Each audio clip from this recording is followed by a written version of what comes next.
오늘 말씀의 제목은 믿음에서 확신에 찬 믿음으로입니다. 믿음에서 확신에 찬 믿음으로. 오늘 말씀은 믿음에 대하여 알아보는 시간을 갖도록 하겠습니다. 어떤 특정한 말씀만 보는 게 아니고 믿음이란 무엇인가, 그리고 믿음으로 우리가 어떻게 구원을 받았고 또 어떻게 무엇을 믿으며 확신에 찬 모습으로 삶을 살아갈 것인가에 대하여 말씀을 전하도록 하겠습니다.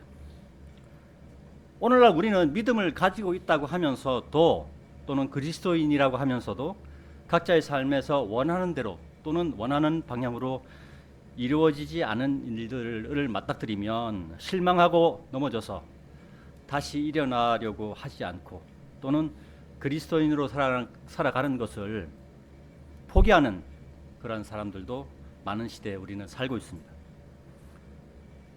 그리고 믿음을 반쪽만 아는 믿음으로 그런 분들도 있습니다. 이 시간에 저는 여러분들이 이미 믿음으로 구원을 받았고 이제는 확신에 찬 믿음으로 살아가는 분들이 되셨으면 하는 마음에서 설교를 준비했습니다. 오늘 말씀의 제목 믿음에서 확신에 찬 믿음으로에 대해서 우리가 생각해 볼 게 있는데요. 첫 번째, 우리 믿음의 실체는 예수님의 부활이다.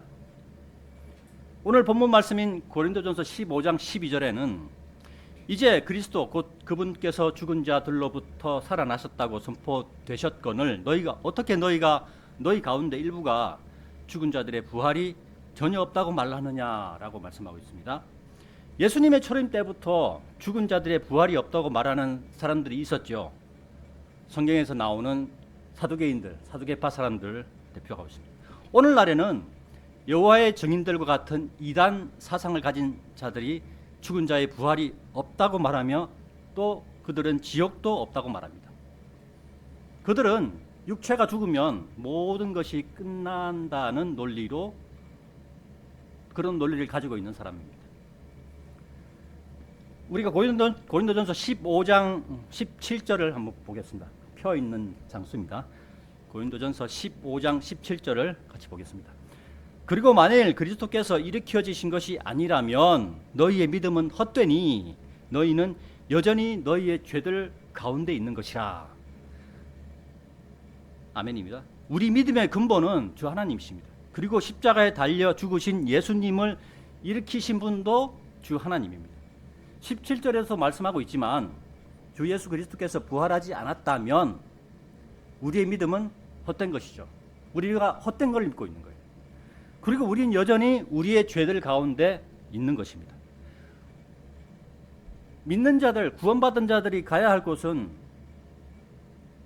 만약에 그 존재라면, 그러니까 부활이 없다 그러면 우리는 셋째 하늘이 아니고 지옥이 되는 거예요.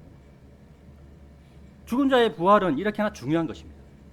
죽은 자의 부활이 없다면 우리의 수고와 믿음은 헛된 것이며, 또 그리스도인인 우리가 이 세상에서 제일 비참하고 불쌍한 사람들이 되는 것입니다. 고린도전서 15장 18절과 19절에는 좀 전에 읽었죠. 15장 17절 그 다음 절입니다. 그렇다면 그리스도 안에서 잠든 자들 또한 멸망한 것이라. 만일 그리스도 안에서 우리가 소망하는 것이 오직 이생뿐이라면, 현실이죠. 현실뿐이라면 우리는 모든 사람들 가운데 가장 비참한 사람들이라 라는 말씀으로 증거하고 있습니다. 죽은 자의 부활이 없다면 하나님을 두려워해야 할 이유가 없기 때문에 인생을 차라리 먹고 마시고 쓰고 노는 것에 투자하는 것이 바람직한 일이 되는 것이죠. 죽은 자의 부활이 없다면 물질과 명예를 향하여 인생을 투자해야 하는 것입니다. 그러나 주 하나님께서는 믿는 자들을 위하여 예수님을 일으켜 세우셨습니다. 주 하나님께서 예수님을 길과 진리가 되게 하신 것입니다. 그래서 우리가 믿음을 붙잡는 거예요. 오늘 말씀의 제목 믿음에서 확신에 찬 믿음으로 대하여 생각해 봅시다. 두 번째, 믿음은 마음으로 받아들이는 것이며 머리로 이해하는 것이 아니다. 우리 요한복음 12장 찾아보겠습니다. 요한복음 12장 37절을 같이 한번 보겠습니다. 요한복음 12장입니다. 요한복음 12장 37절에는 이런 말씀이 있습니다. 요한복음 12장입니다.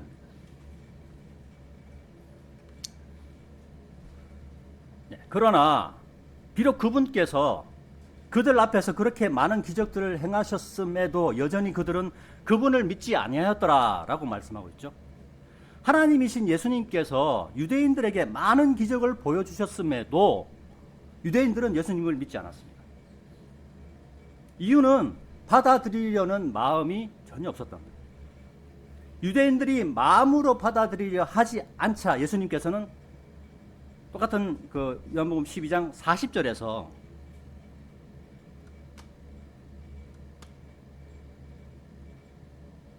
저 40절에서 이사야의 입을 통하여 하신 말씀을 예수님께서 다시 말씀합니다.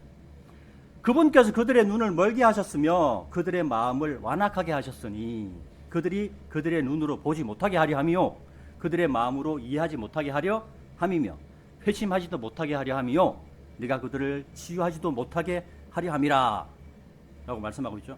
회개하고 받아들이지 않는 자들에게는 하나님께서도 그들의 눈을 멀게 하고 마음을 완악하게 하십니다.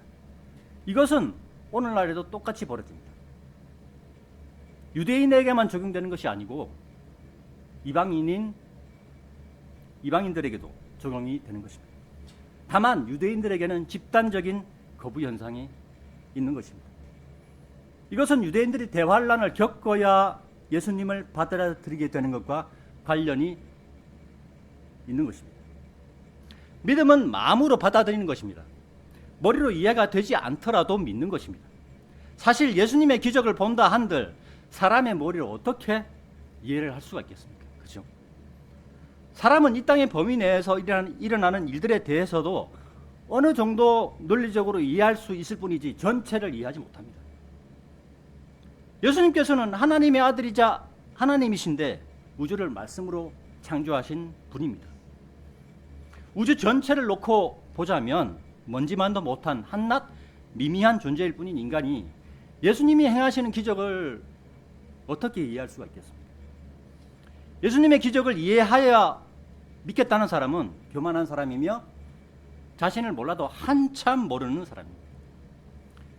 자기 자신에 대하여 어떤 존재인가를 파악하는 것이 믿음의 첫 발걸음입니다. 하나님 앞에 자기 자신은 아무 쓸모없는 존재라는 사실을 받아들일 때, 하나님 앞에 자신은 죄인임을 인정할 때 위대하신 예수님을 받아들일 수 있는 것입니다. 사람은 고난을 겪어야만이 성장합니다. 이유는 교만은 사람을 성장시키지 않기 때문에. 고난을 겪게 되면 겸손해지죠.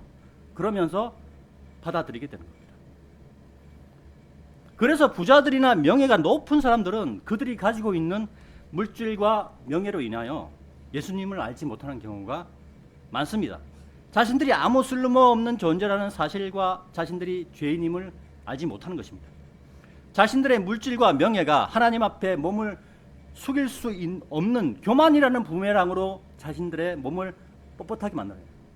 자신들이 가지고 있는 물질과 명예가 오히려 자신들한테 독이 된다는 거예요. 물질이 많다고 하여 명예가 높다고 하여 구원받지 못하는 것은 아닙니다. 물질이 많아도 명예가 높아도 예수님을 믿고 구원받은 사람도 있습니다. 다만 그 수가 많지 않을 뿐입니다. 일례로 십자가에 달려 죽으신 예수님의 몸을 자신의 돌무덤에 안치한 사람도 성경에서 밝히고 있습니다. 부자였던 유대의 아레마데아 출신의 요셉이라는 사람이었다는 거예요. 부자였어요. 그렇죠? 그런 예수님의 제자였다고 마태복음 27장 57절에서 말씀하고 있습니다. 그러니까 부와 명예가 있다고 해서 구원받지 못하는 것이 아닙니다. 하지만 부와 명예로 인해서 구원받지 못할 가능성이 많다는 거죠. 믿음은 사람의 마음으로 받아들이는 것이며 머리로 이해하는 것이 아닙니다. 일례를 든다면 우리가 제가 초등학교 때, 국민학교 때 처음 들어갔을 때 제가 산수를 참 못했어요. 그런데 1 더하기 1은 2라는 거를 제가 이해를 못하겠더라고요. 그런데 사실 생각해 보십시오. 1 더하기 1은 2라는 것을 사람들이 이해하면서 그거를 받아들일까요? 아니면 그냥 받아들여서 그거를 이해할까요? 저는 후자라고 생각합니다. 어떻게 1 더하기 1이 2가 되는지 과학적으로 논리적으로 설명할 수 있는 사람은 저는 없다고 봐요. 현상을 받아들이는 겁니다. 마찬가지로 믿음은 받아들이는 거예요. 머리로 이해하는 것이 아닙니다. 사람의 머리는 한계가 있죠. 그죠? 그걸 인정을 해야 됩니다. 믿음을 소유하려면 죄인임을 인정하는 마음과 예수님을 받아들이는 마음이 필요합니다. 예수님을 받아들이는 마음은 또한 순종의 마음입니다.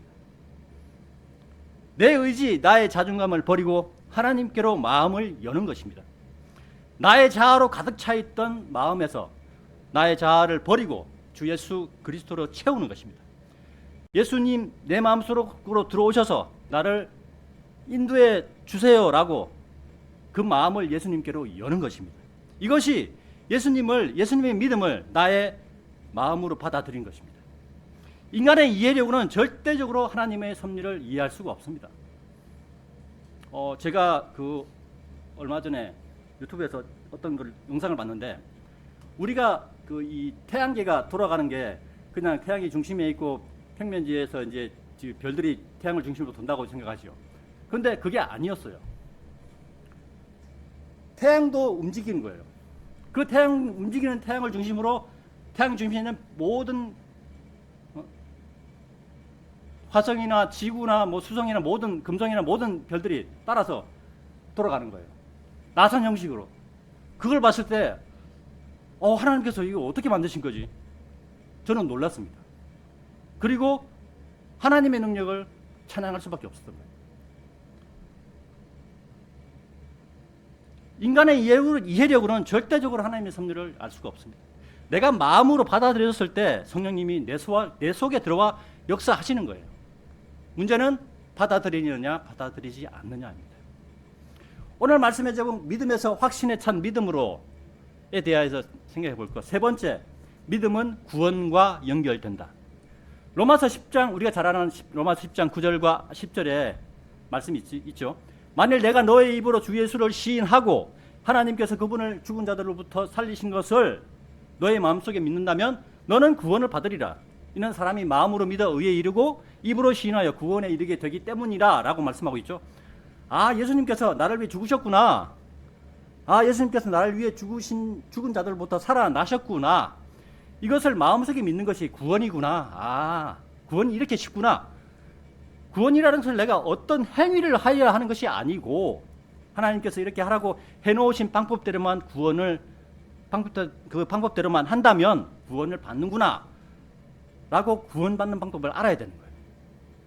하나님께서는 믿음 따로 구원 따로 구분해 놓지 않으시고 예수님을 믿는 자는 누구나 구원으로 받을 수 있는 길로 딱 인도해 주신 거예요. 믿으면 구원 받게.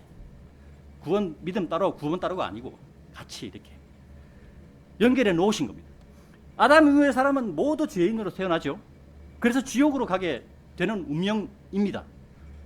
여러분들이 이제 우리 이재 형제나 김별혜 자매님이 결혼하셔가지고 이제 애도 놓고 이렇게 하실 건데, 그 아이가 태어나면요, 그 아이는 죄인으로 태어나는 거예요. 그래서 그 아이는 운명이 어디로 결정돼 있어요? 지옥으로 가게 되는 거예요. 근데 하나님께서 그것을 딱 막아 놓으신 거예요. 그렇게 하지 못하도록 딱 예수님을 우리한테 보내주신 거예요. 하나님께서는 사람이 의에 이르는 방법, 의인이 되는 방법을 성경에 기록해 놓으신 거예요. 그것은 부활하신 주 예수 그리스도를 마음에 받아들여서 믿으면 의에 이른다. 너는 의인이다. 너는 죄인이 아니다. 너는 의인이다 라고 인정해 주시는 것입니다. 그리고 나의 입으로 내가 예수님을 믿습니다. 내 안에 들어오셔서 나를 구원해 주세요 라고 내 입으로 시인하면 구원을 받는다고 하나님께서 약속해 주셨습니다. 제특권 교회들은 교회 나오면 구원 받는다고 말하죠. 교회 나오는 것을 구원 받는다고 얘기합니다. 그리고 목사님의 말에 아멘 하면 구원 받는다고 얘기하는 목사님도 제가 그 얘기를 들은 적도 있어요. 그래서 제도권 교회들은 그 말이, 제도권 교회들이 하는 말은 성경에 어디에도 없어요. 교회 나오면 구원받는다, 아니면 목사님의 말에 아멘하면 구원받는다는 말은 이 성경 어디에도 없어요. 창세기부터 요한계시록까지 다 뒤져봐도 없어요. 그래서 제도권 교회들이 이단을 만드는 근원제가 되는 거예요. 실제 한국에서 생긴 모든 이단 교회들 거의 대부분이 제도권 교회들이 사용하는 성경 체계를 다 가지고 있습니다. 그것이 무엇을 증거하는 겁니까? 세상에 속한 사람들은 세상에는 공짜가 없다는 논리에 매몰되어 있죠. 왜냐하면 역시 세상은 공짜가 없습니다. 뭔가를 지불해야 돼요. 대가를 지불해야 됩니다. 내가 뭔가를 사야 되면, 뭔가를 구입하려고 그러면 공짜라고 가져오면 어떻게 되죠? 도둑놈이 되죠. 도둑질을 하는 겁니다. 그게 세상입니다. 창조주이신 하나님께서 주신 구원에도 세상 사람들은 공짜가 없다는 생각으로 믿음을 받아들이지 않는 거예요. 뭔가가 틀림없이 있을 거야. 뭔가를 내놓아야 될 거야. 라고 세상 사람들은 생각을 하죠. 그리고 세상 사람들은 제도권 교회들이 지금까지 해온 것들로 인해서 교회가 돈을 더 밝힌다, 이렇게 말하는 사람도 있습니다. 그리고 실제로 또 제도권 교회들의 모습에서 세상 사람들에게 포교 활동을 해서 자기들의 교회로 데려와서 믿음과 구원에 대해서 가르치지 않죠. 설교 시간에 물질의 축복을 가장을 해서 헌금을 강요하거나, 또 선거철이면 정치인들을 강단에 세우는 지극히 세상적인 모습의 그 양의 탈을 쓴 늑대와 같은 교회와 목사들이 오늘날 대부분입니다.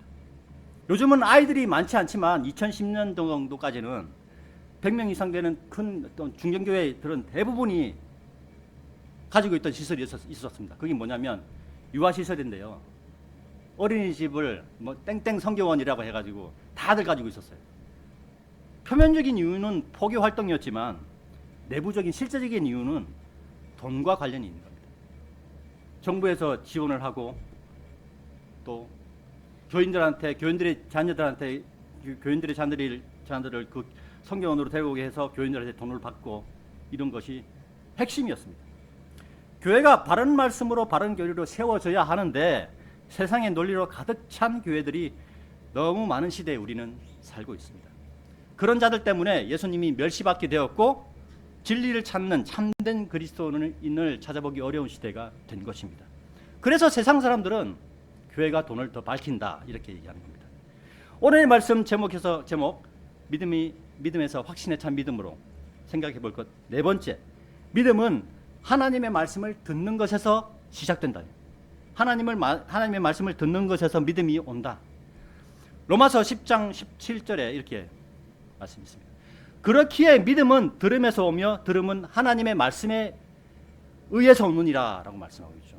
믿음은 하나님의 말씀을 듣는 것에서 온다고 성경은 분명하게 말씀하고 있습니다. 하나님의 말씀을 듣는다는 것은 누군가 하나님의 말씀을 선포한다는 거죠. 강단에서 선포하든지 아니면 밖에 나가서 거리에서 선포하는 것입니다. 여기서 우리가 바라보아야 할 부분은 하나님의 말씀입니다. 바른 말씀, 바른 교리가 있어야 예수 그리스도를 믿는 올바른 믿음이 형성이 될 수 있어요. 하나님의 말씀이 바른 말씀이라면 상관없지만 이 시대는 하나님의 말씀이라고 하면서 바르지 못한 말씀, 바르지 못한 성경이 난무하는 시대입니다. 바른 말씀을 듣지 못하는 사람은 바른 말씀으로 양육될 수가 없습니다. 그죠? 이거는 이런 논리와 똑같다고 봅니다.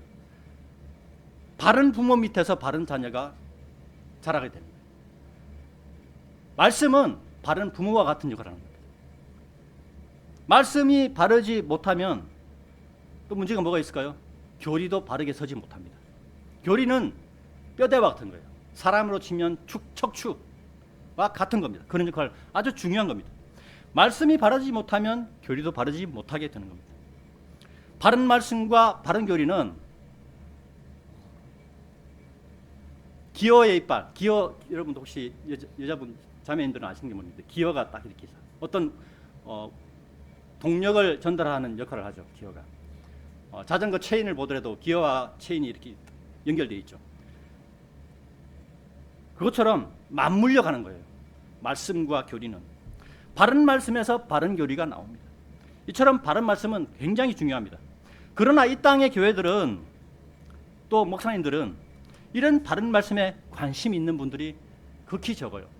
극소수입니다. 오히려 바르지 않는 말씀이 이미 시장을 다 장악했으니까 그것으로 돈 벌 궁리만 합니다. 유명한 성경 출판사들은 어떻게 해야 돈을 더 많이 벌 수 있을까 하는 생각만 하는 것 같습니다. 이 논리는 마치 예수님의 초림 때 권세를 쥐고 흔들던 제사장들과 바리새인들, 바리새파 사람들이 자신들의 권력을 내려놓지 않고 예수님을 적대시하고 십자가에 못 박게 만든 사람들과 같은 모습을 오늘날의 교회들에서 또 오늘날의 그리스도인들이라고 하는 사람들에게서 우리는 찾아볼 수 있다는 것입니다. 또한 바른 말씀과 바른 교리는 참과 거짓을 분별할 수 있는 능력을 얻게 합니다. 제독권에 속한 교회들에서 참과 거짓을 분별할 수 있는 분별력은 없어요. 그것은 제가 그렇게 느꼈으니까요. 제가 제독권 교회에 있을 때 뭐가 뭔지 하나도 몰랐어요. 그냥 교회를 그냥 다녔습니다. 그것도 10수년을 다녔습니다. 변개된 말씀, 삭제된 말씀, 뒤섞여 있는 구원의 교리로는 분별력 있는 그리스도인으로 성장할 수 없습니다. 제가 교회를 제독권 교회를 다녔을 때 저희 할머니가 돌아가셨거든요. 근데 제가 지금도 제독권 교회를 생각하면 참 마음속에서 참 분이 섰는데, 제가 그 제독권 교회 다닐 때 제가 다니던 교회 목사님한테, 목사님 저희 할머니 어떻게 구원시켜야 되죠? 하니까 특별하게 얘기를 못해요.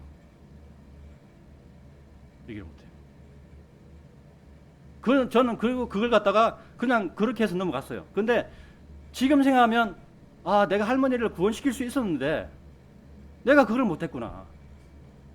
제독권 교회 수준이 그렇구나. 그래서 저는 제독권 교회를 보면 마음에서 그냥 부식이 솟아요. 내 가족을 구원시킬 수 있었는데 구원 못 시켰잖아요. 그러니까 얼마나 답답하겠습니까? 특히 바른 말씀, 바른 교리를 통하여 그리스도인은 대환란을 겪지 않으며 공중으로 들림 받는다는 사실을 우리는 알 수 있죠. 제가 제독권 교회 다닐 때는 몰랐어요. 휴거에 대해서 자세하게 설명해 주시는 목사님도 없었고 그런 말씀도 없었습니다. 그러나 제독권 교회에 속한 교회들에서는 이러한 사실을 얘기해 주지 않죠. 말씀을 통하여 휴거를 알 수 있도록 말씀을 변개할 수 없도록, 말씀을 통해 휴거를 알 수 없도록 말씀을 변개하거나 삭제시켜 놓았습니다. 그러니 그들은 대환란을 겪어야 한다고 말하는 거예요. 그러니 그들이 후천년주의자가 거기서 생기는 거예요. 이를 통하여 사람들에게 두려움을 주입하고 자신들의 교회를 떠나면 구원받지 못한다는 아주 이상한 논리를, 또 이단 사상을 주입하죠. 그래서 바른 말씀, 바른 교리가 없는 믿음은 믿음이 아니며 맹신에 불과한 겁니다. 오늘 말씀의 제목, 믿음에서 확신에 찬 믿음으로 대하여 생각해 볼 것, 5번째, 믿음으로 성령을 받는다. 이거는 믿음으로 구원받는다와 같은 결입니다. 갈라디아서 3장 2절과 6절에 내가 너희에게서 이것만을 알아보고자 하노라, 너희가 율법의 행위들로 성령을 받았더냐 아니면 믿음의 들음으로 받았더냐 라고 말씀하고 있고, 6절에는 이는 곧 아브라함이 하나님을 믿었으니 그것이 그에게 의로 여겨졌느니라 라고 기록된 것과 같으니라 라고 말씀하고 있죠. 갈라디아서 3장 1절에서 사도 바울은 갈라디아인들에게 어리석다고 말하고 있습니다. 이유는 갈라디아인들이 믿음의 진리에서 율법의 행위로 변질돼서 갈라디아 교회를 질책하는 말씀을 하는 사도 바울의 말씀이 기록되어 있는 것입니다. 갈라디아 교회는 이방인들의 교회죠. 갈라디아는 지금으로 보면 저쪽 터키 쪽입니다. 그 당시 갈라디아 교회는 유대인 율법주의자들의 꼬임에 넘어가서 믿음의 진리에서 벗어나 율법의 행위들을 이루려는 움직임들이 있었습니다. 2절에서 사도 바울은 너희가 성령을 어떻게 하여 받았는지 상기시키는 말씀을 하고 있는 것입니다. 사도 바울은 아브라함의 믿음을 예로 들며 아브라함이 하나님을 믿었고 그것이 아브라함의 의로 여겨졌다고 말씀하고 있죠. 이와 같이 성령을 받는다는 것은 믿으면 성령을 받는다는 것을, 행위에 의한 것이 아닌 오직 믿음으로 성령을 받는다는 것입니다. 우리 마음속에 성령님이 들어와 계시기 때문에 우리가 구원받는 거예요. 우리로는 구원받을 수 없어요. 우리가 지금 구원받은 저도 죄를 지을 수 있죠. 이상한 생각도 할 수 있습니다. 나쁜 말도 할 수 있습니다. 왜? 내 육체가 아직 죄인이기 때문에. 그래서 성령님이 우리 마음에 안 들어오시면 우리는 그냥 지옥이에요. 지옥을 할 수밖에 없는 존재예요. 또한 율법의 행위들에 속한 자들은 모두 율법책 안에 기록되어 행하도록 한 모든 것들을 지속해야 합니다. 그죠? 성령을 받는다는 것은 믿으면 성령을 받는다는 것이죠. 그런데 이것은 행위에 의한 것이 아닌 오직 믿음으로 받는 것입니다. 그죠? 그래서 갈라디아서 2장에 내가 너희에게서 이것을 알아보고자 하노라, 너희가 율법의 행위들로 성령을 받았더냐라고 하는 이유는 뭐냐면, 만약에 율법으로 행위들로 성령을 받았다고 생각하면, 그러면 율법의 행위들이 받았다고 생각하는 그때부터 시작해서 모든 것을 계속 율법으로 계속 지속해야 돼요. 계속 지속해야 돼요. 율법의 행위들로. 나는 성령을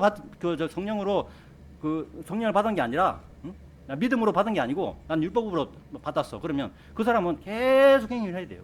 지금 저기 이스라엘에 있는 유대인들처럼 그들은 그렇게 하고 있죠. 근데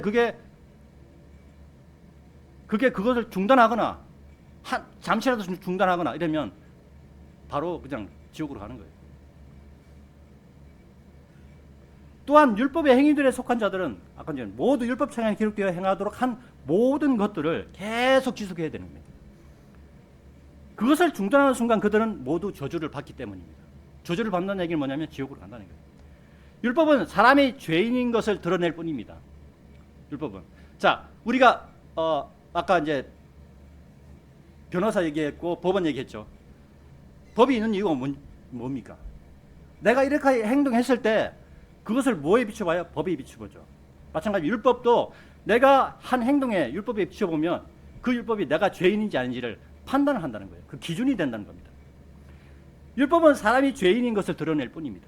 그리고 율법을 지키려고 하는 순간부터 율법에 속한 자가 되며 그가 죽을 때까지 율법의 모든 것을 지켜야 합니다. 이거는 사람으로서는 불가능한 거예요. 결과적으로 율법은 자신들의 의를 나타내는 것일 뿐이다. 자신의 의는 믿음이 아니며 자신의 의로는 구원받을 수 없어요. 나의 의로는, 나의 믿음으로는 구원받을 수 없어요. 그래서 성경은 갈라디아서 3장 11절과 12절에서 한번 찾아보겠습니다. 갈라디아서 3장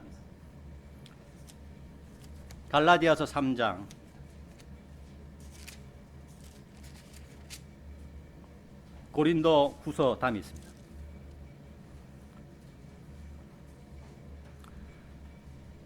그러나 하나님의 목전에서는 율법으로 정당함을 입증받는 사람이 아무도 없음이 분명하도다. 그죠? 이는 의인은 믿음으로 말미암아 살리라 하기 때문이라. 그런즉 율법은 믿음에서 나오는 것이 아니요 다만 그것들을 행하는 사람은 그것들 안에서 살리라 하리라 하셨느니라라고 말씀합니다.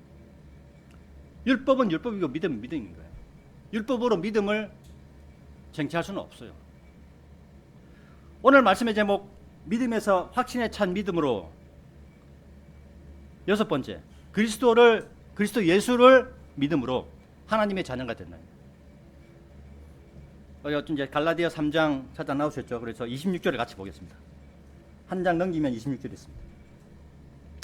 이는 그리스도 예수를 믿음으로 말미암아 너희가 모두 하나님의 자녀들이기 때문이라.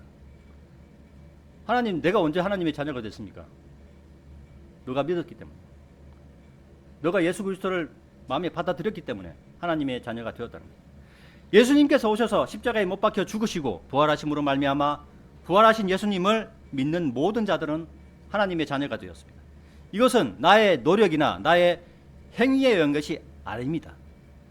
그러나 예수님께서 오시기 전에 믿음은 율법과 행위에 근거한 자기 믿음이었습니다.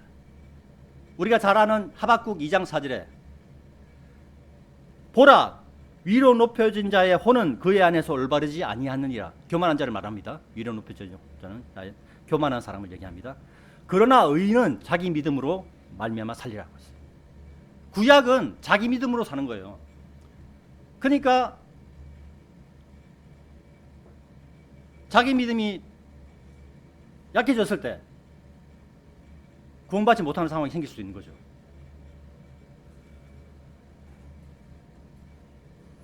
구약 시대에는 겸손한 행동으로 자기 믿음을 지키며 살아야 구원받을 수 있었습니다. 그러나 예수님이 부활하신 후에는 자기 믿음이 아닌 부활하신 예수님을 믿어야 구원을 받습니다. 성경 로마서 1장 17절에는 이는 복음 안에서 하나님의 의가 믿음으로 계시되기 때문이라 기록된 바와 같으니 의인은 믿음으로 말미암아 살리라 하였도다. 말씀이 비슷하죠. 중간에 자기만 빠졌어요. 사도 바울이 하박국 2장 4절의 말씀을 딱 가져와 가지고 자기 믿음만 딱 뺐습니다. 의인은 믿음으로 말미암아 살리라. 그 믿음은 예수 그리스도를 믿는 믿음을 얘기하는 겁니다. 자기 믿음이 아니고.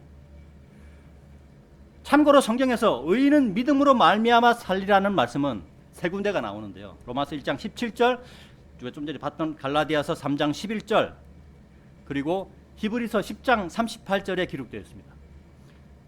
그리고 히브리서 10장 38절의 말씀에는 로마서와 갈라디아서와는 다르게 뒷부분이 있어요. 뒷부분에 다른 말씀이 기록되어 있습니다. 이 부분은 구원의 교리와 관련된 부분인데 히브리서가 앞으로 있을 대환란 시대에 적용된다는 것을 나타내는 말씀입니다. 그래서 성경은 구분하여 보지 않으면 충분히 헷갈릴 수 있는 책이에요. 그죠? 여기서는 이 말, 저기서는 저 말 하니까. 근데 그 기준이 뭔가를 알면 딱 알 수 있죠. 그죠? 예. 우리가 학교에서 공부를 잘하는 학생들은 딱 구분을 잘 할 줄 알아요. 그죠? 구분을 잘하는 학생이 공부를 잘해요. 그리고 머리가 이렇게 암기를 잘하는 학생도 공부를 잘하죠. 근데 구분을 할 줄 알아야 돼요.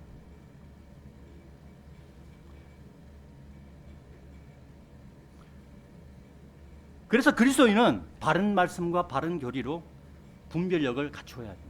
여러분들은 여기에 바른 말씀과 바른 교리를 지향하는 교회에 잘 오셨어요.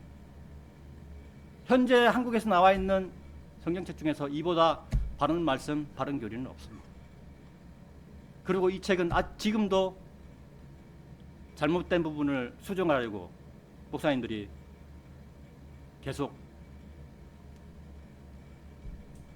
같이 연구를 하고 있죠. 아마 그게 최종본이 될 것입니다. 다시 본론으로 돌아와서 사람의 의로는 율법도 온전히 이룰 수 없어요. 갈라디아서 3장 11절에서 율법으로 정당함을 입증받은 사람, 율법으로 정당함을 입증받은 사람은 너는 의인이다 라고 인정받는 사람을 얘기합니다.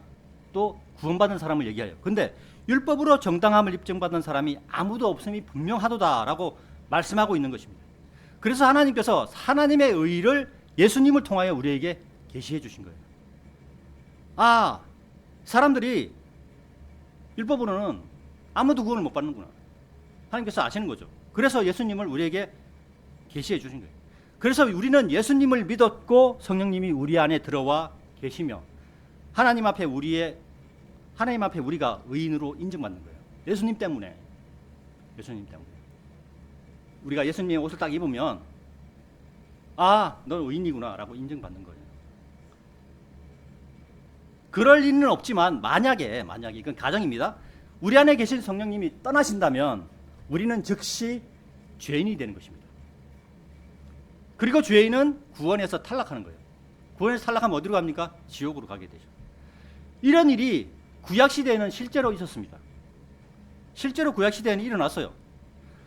성경 사무엘기상 18장을 한번 찾아보겠습니다. 성경 사무엘기상 18장입니다. 구약입니다. 사무엘기는 룻기 다음에 있습니다. 사사기, 룻기, 사무엘기입니다. 사무엘기상 18장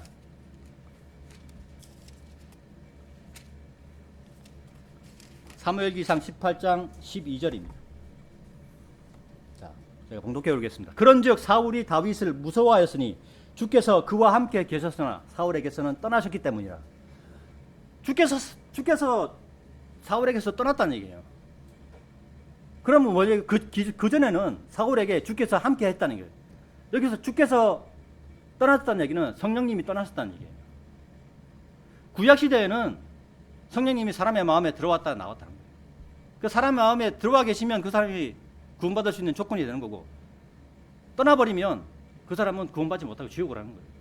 그래서 다윗은 자기가 잘못을 저지르고 난 다음에 이렇게 기도하죠.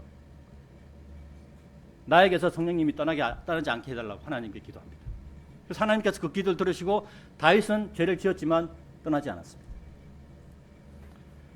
또 다른 곳 한 곳을 찾아보겠습니다. 사사기 16장 19절입니다. 앞에죠. 앞에. 사사기 16장 19절입니다.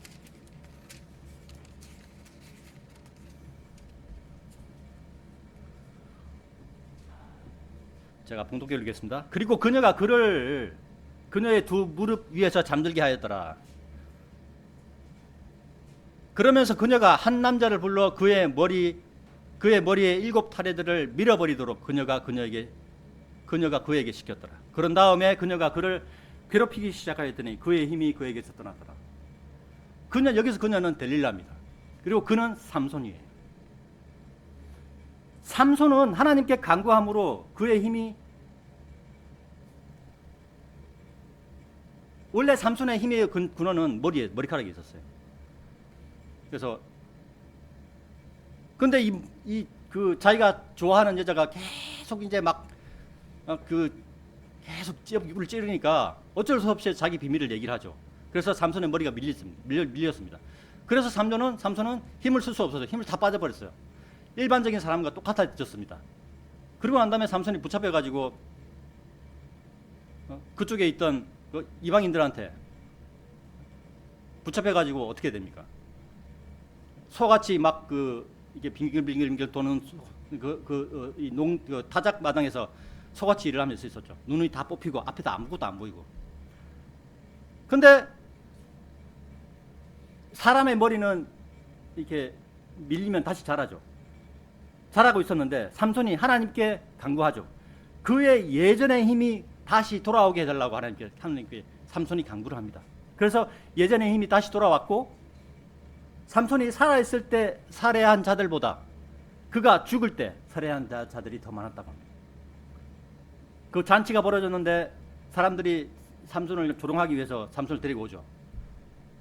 그래서 기둥에 묶어놨는데 삼손이 자기를 데려온 소년한테 내가 그 두 기둥을 좀 지탱할 수 있도록 이렇게 그 위치를 좀 거기에 갖다 놓으라고 얘기합니다. 그러고 난 다음에 하나님께서 삼손이 하나님께 기도했죠. 기도하면서 나에게 힘을 달라고. 근데 그 힘은 성령님이요. 다시 성령님이 삼손한테 들어가서 삼손이 힘을 쓰게 합니다. 그리고 거기서 삼손이 그 건물을 무너뜨리면서 모든 사람, 거기에 있었던 모든 사람 다 죽입니다. 근데 그 죽은 사람이 자기가 삼손이 살아있을 때 죽인 사람보다 훨씬 더 많았다고 얘기하는 거예요. 삼손은 성령님이 들어왔다가 나갔다가 다시 들어오신 그런 케이스입니다. 예수님이 부활하시기 전에 성령님은, 그러니까 예수님이 부활하시기 전까지라는 얘기 뭐냐면 구약시대를 얘기하는 겁니다. 예수님이 부활하시기 전까지 성령님은 사람의 내면에 들어왔다가 나갔다가 할 수 있었어요. 그리고 나가셨다가 다시 들어올 수도 있었습니다.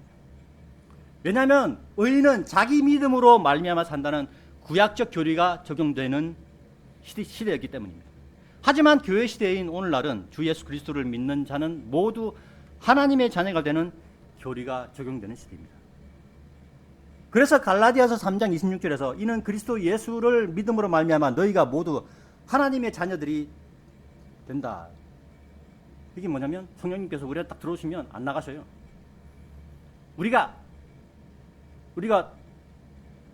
죄를 지어도, 우리가 교회를 떠나서 세상으로 나가도 성령님께서는 안 나가세요. 그것이 교회 시대에 하나님께서 우리에게 주신 위대한 선물이죠. 우리가 어떤 짓을 하더라도 하나님은 우리를 구원해 주셔요. 그것이 교회 시대에 하나님이 우리에게 주신, 사람에게 주신 선물이에요. 값없는 선물. 성경 고린도전서 6장 20절에 이렇게 말씀하고 있습니다. 고린도전서 6장 20절을 같이 한번 찾아보겠습니다. 고린도전서 6장 20절입니다.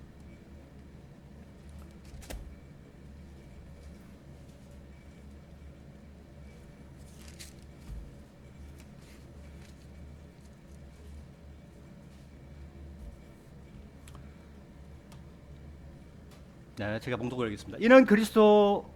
이는 너희가 값을 치르고 산 바가 되었기 때문이라.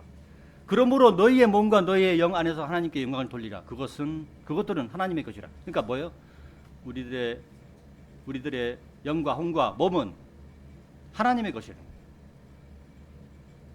하나님께서 예수님의 피값을 치르고 마귀에게서 우리를 산 거예요. 지금 우리 현 세상의 왕은 누굽니까? 마귀죠. 마귀가 아담에게서 이 세상을 뺏었어요. 그래서 예수님께서 시험 받으러 광야로 갔을 때 마귀가 이 세상이 나에게 주어졌다고 얘기한 거에 대해서 예수님께서 그거 부정하지 않으셨어요. 그러니까 이 세상은 현재 마귀가 왕인 거예요. 근데 하나님께서 예수님의 피값으로 마귀에게서 우리를 산 거예요. 우리뿐만이 아니고 이 지구상에 이 땅에 있는 모든 사람들 다 사셨어요. 사놓으셨는데 그 사람들이 안 받아들이는 것뿐이에요. 딱 받아들이면 다 구원할 수 있습니다. 그죠? 이거 엄청 위대한 일이잖아요. 근데 세상 사람들은 몰라요, 그걸. 따라서 우리는 우리의 몸과 우리의 영 안에서 하나님께 영광을 돌려야 하는 것입니다. 우리의 영과 몸과 혼은, 우리의 영과 혼과 몸은 하나님의 것이기 때문입니다. 그러면 이런 질문을 할 수 있어요. 그래도 죄를 가지고 있는 사람에서 죄를 지으면 어떻게 합니까? 응? 교회를 떠나면 어떻게 됩니까? 라는 질문을 할 수 있죠. 성경은 이에 대해서 고린도전서 3장 15절에서 만일 어떤 사람의 일이 불타게 되면 그는 손실을 겪게 되리라. 그러나 자기 자신은 구원을 받으리라. 그럼에도 마치 불에 의하여 받은 것 같으리라 라는 말씀에서 우리는 답을 찾을 수 있어요. 고린도전서 3장 15절은 그리스도의 심판석에서의 상황을 말하는 것입니다. 그런데 여기에 어떤 사람의 일이 불탄다는 것은 그 사람이 이 땅에서 행한 것에 대하여 심판을 받게 되고 이 땅에서 그리스도인으로 살 동안 죄를 지은 후 회개하지 않거나 그리스도인으로 살지 않고 교회를 떠나서 세상 속에서 살았다면 우리가 휴거가 된 후 셋째 하늘의 그리스도의 심판석에서 그의 일이 심판받고 불타 없어지게 되는 손실을 겪게 된다는 거예요. 그래서 구원은 손실을 겪게 되지만 구원은 잃어버리지 않는다고 이렇게 딱 분명히 말씀합니다. 그죠? 자기 자신은 구원을 받으리라. 그가 행한 것들이 불타 없어져 버리죠. 그리고 그가 입던 옷도 불에 타가지고 너덜너덜해진 상태로 구원을 받는다는 거예요. 한번 생각해 보십시오. 내가 입고 있는 옷이 다 너덜너덜해졌어요. 이 모습을 구원받은 그리스도인한테 다 보여줘야 되는 거예요. 엄청나게 부끄럽겠죠. 그런 상황을 얘기하는 거예요. 그래서 성경에서 마치 불에 의하여 받은 것 같으리라는 그런 말씀을 하시는 거예요.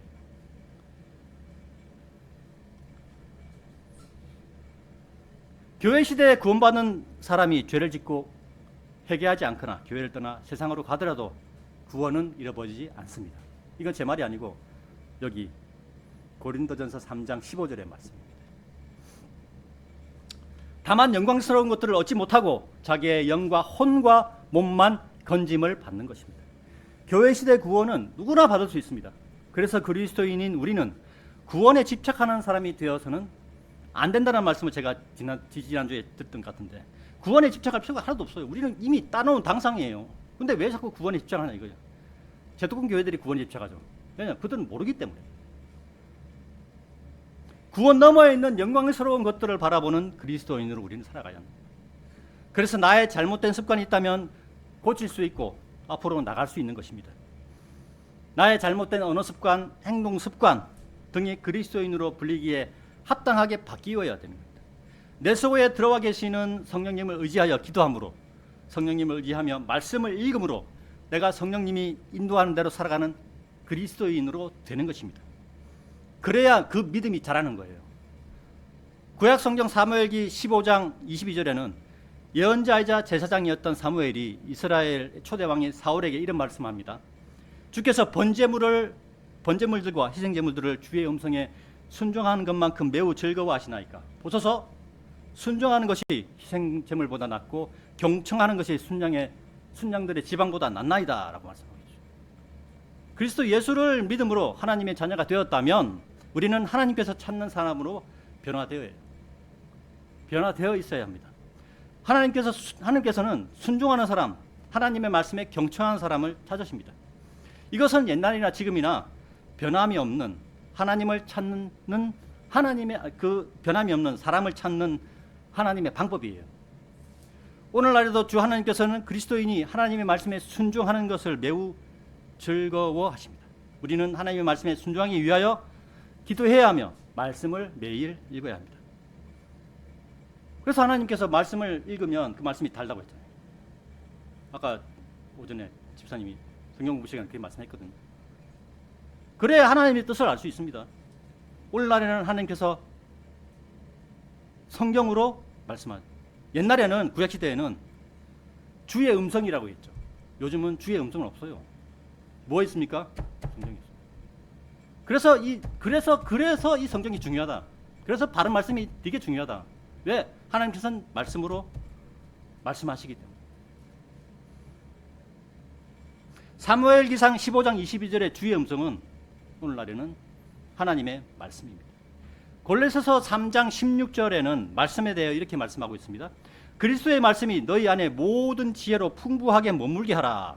시들과 찬송가들과 영적인 노래들로 서로 가르치고 공부하며 너희의 마음속에 있는 은혜로 주께 노래하라.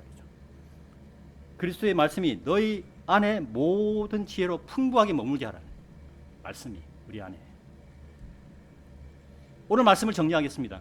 오늘 말씀 제목, 믿음에서 확신에 찬 믿음으로 대하여 정리하자면, 믿음은 제가 6가지를 말씀드렸습니다. 우리의 믿음의 실체는 예수님이다. 예수님의 부활이다.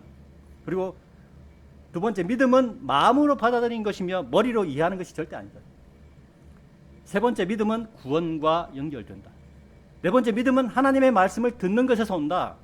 다섯 번째, 믿음으로 성령을 받는다. 여섯 번째, 그리스도 예수를 믿음으로 하나님의 자녀가 된다. 예수님을 마음으로 받아들이면 성령님이 우리 안에 내주하시고 우리는 구원받게 됩니다. 믿음으로 인하여 구원받게 되고 하나님의 자녀가 되는 것입니다. 성경 마태복음 17장 17절에는 이런 말씀이 있습니다. 그때 예수님께서 대답하여 말씀하시기를, 오 믿음이 없고 삐뚤어진 세대요. 믿음이 없고 삐뚤어진 세대요. 내가 너희와 언제까지 함께 있어야 하겠느냐? 내가 너희를 언제까지 감내해야 하겠느냐? 여기 나에게로 그를 데려오라. 이렇게 한 말씀이 있는데요. 이 말씀은 예수님의 제자들이 고치지 못한 정신병이 든 자를 예수님께서 치유하시면서 제자들에게 하신 말씀이에요. 기적이 일어나는 시대의 믿음의 증거는 기적이 일어나야 하는 것입니다. 모세의 출애굽 시대부터 예수님의 제자들인 사도들이 기적이 행해지던 시대까지는 기적이 일어났으며 이것이 믿음의 증거였어요. 그런데 마태복음 17장 17절에는 예수님의 제자들이 기적을 일으키지 못하고 정신병이 든 자를 치유하지 못했으므로 예수님께서 제자들에게 믿음이 없다고 말씀하시는 거예요. 그러나 교회 시대인 오늘날은 눈에 보이는 기적을 일으킨 시대가 아닙니다. 믿음이 있는 자들에 의해 기적이 일어나는 것이 허용되지 않은 시대에 우리는 살고 있어요. 그리고 교회 시대는 교회가 들림을 받으면 끝이 나게 되고 대환란으로 이 땅은 넘어가게 됩니다. 교회 시대는 그리스도인의 기도를 들으시는 하나님께서 은밀하게 기적을 행하시는 시대입니다. 이것에 대해서 제가 우리 교회를 예를 든다면, 우리 교회가 교회 인원을 늘려달라고 계속 남목사님이 있을 때부터 계속 기도했죠. 거의 4년 이상을 계속 기도했습니다. 그리고 이 기도는 우리가 지금도 하고 있습니다. 우리 교회가 기도 중에 또 진천에서 두 분의 형제 자매님이 오셨고 우리 교회로 오셨습니다. 교회에 등록하게 되었고 이제는 천연생명침례교회 일원으로 하나님 앞에 예배를 드리고 있습니다. 그리고 또 대전에서 형제님이 또 우리 교회에 출석하고 있습니다. 천안에 있는 형제님의 아들들이 우리 교회에 나와서 같이 믿음 생활을 하도록 하기 위해서 대전에서 여기까지 오시는 거예요. 이러한 일들은 하나님께서 인도하시면 이루어지는 것입니다. 이것을 볼 때 이 시대의 기적은 하나님께서만 행하시는 거예요. 어떻게? 은밀하게. 눈에 보이지 않게. 그러나 눈에 보이게. 사람의 힘으로는 어떻게 할 수 없는 것입니다. 하나님께서 이렇게 하나님의 일들을 이루시기 위하여 은밀하게 기적을 행하신 것입니다. 우리는 우리의 기도가 이루어지지 않는다고 실망할 필요가 전혀 없어요.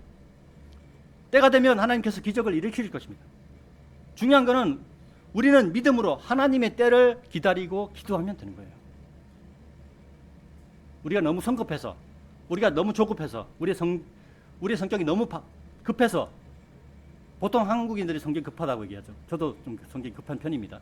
그래서 실수를 하는 경우도 있었고, 또 최근에 실수한 부분도 있었고, 기다리면 되는 거예요. 오늘 말씀의 결론입니다.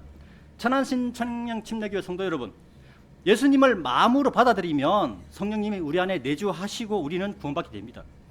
믿음으로 인하여 구원받게 되고 하나님의 자녀가 됩니다.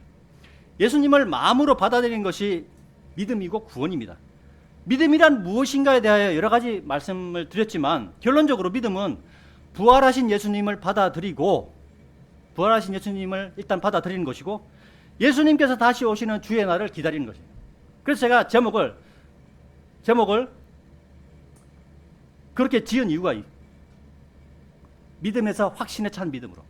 그 믿음이, 앞에 믿음은 부활하신 예수님을 믿은 거예요. 믿음이에요. 그리고 확신에 찬 믿음은 뭐냐? 예수님께서 다시 오신다는 주의 날을 우리는 확신에 찬 믿음으로 기다려야 된다는 거예요. 그리고 예수님을 받아들이는 사람들에게는 믿음의 삶이 요구됩니다.